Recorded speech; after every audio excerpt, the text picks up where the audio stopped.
અને હવે વાત પરિશ્રમના પરિણામની.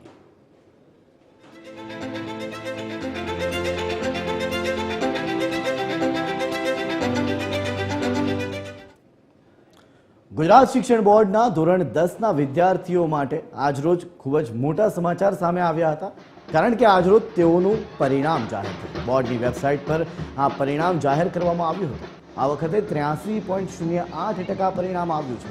ગત વર્ષ કરતાં 0.52% પરિણામ વધુ આવ્યું છે, જેમાં મહેસાણાના કાંસા કેન્દ્ર અને ભાવનગરના ભોળાદ કેન્દ્રનું એક સરખું સૌથી વધુ 99.11% પરિણામ આવ્યું, જ્યારે ખેડા જિલ્લાના અંબાવ કેન્દ્રનું સૌથી ઓછું 29.56% પરિણામ આવ્યું છે.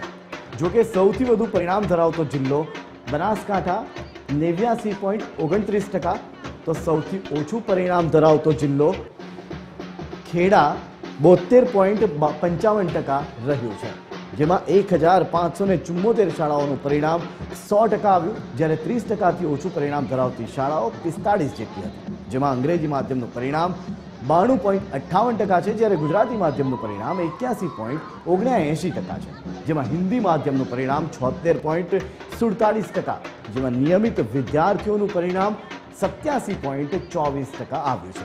નિયમિત વિદ્યાર્થીઓનું પરિણામ 79.56% આવ્યું છે. આ ઉપરાંત માતૃભાષા ગુજરાતીનું પરિણામ 91.29% આવ્યું છે.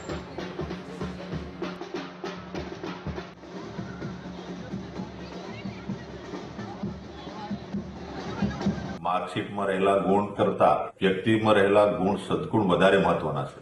પરીક્ષા તો આવે ને જાય, આ કોઈ જીવનની છેલ્લી પરીક્ષા નથી. ધોરણ 10, ધોરણ 12ની પરીક્ષા હોય કે કોઈ પણ શાળા કોલેજની પરીક્ષા હોય, પરીક્ષા સમયમાં માત્ર વિદ્યાર્થીની સ્મરણ શક્તિની કસોટી થતી હોય છે. તે કેટલું યાદ રાખી શક્યો તેની સમજણ શક્તિની કસોટી થતી નથી. એ તો વાસ્તવિક જીવનમાં ડગલે ને પગલે તેના તરફથી વ્યક્ત થતા પ્રતિચારોને આધારે મૂલવી શકાય.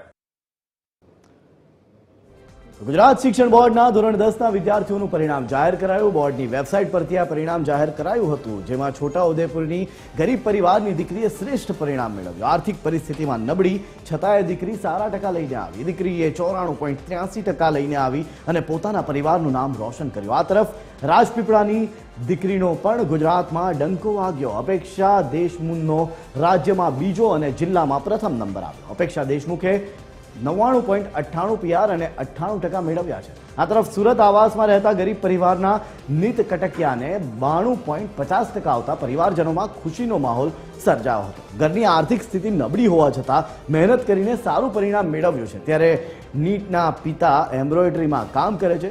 નીટનું સપનું આગળ કોમર્સમાં જઈ IIM કરવાનું છે.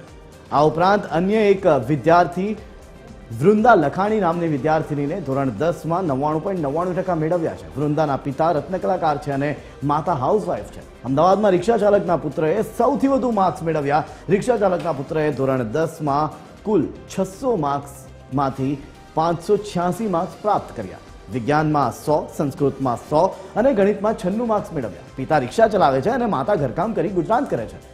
સુરતના જોડિયા ભાઈઓએ પણ એક સરખું પરિણામ મેળવ્યું છે. બંને ભાઈઓ ભક્તિ ઇન્ટરનેશનલ શાળામાં ભણે છે. રાવળ જીત અને રાવળ જીલનું 92% પરિણામ આવ્યું. બંને ભાઈઓની ઈચ્છા સોફ્ટવેર એન્જિનિયર બનવાની હતી.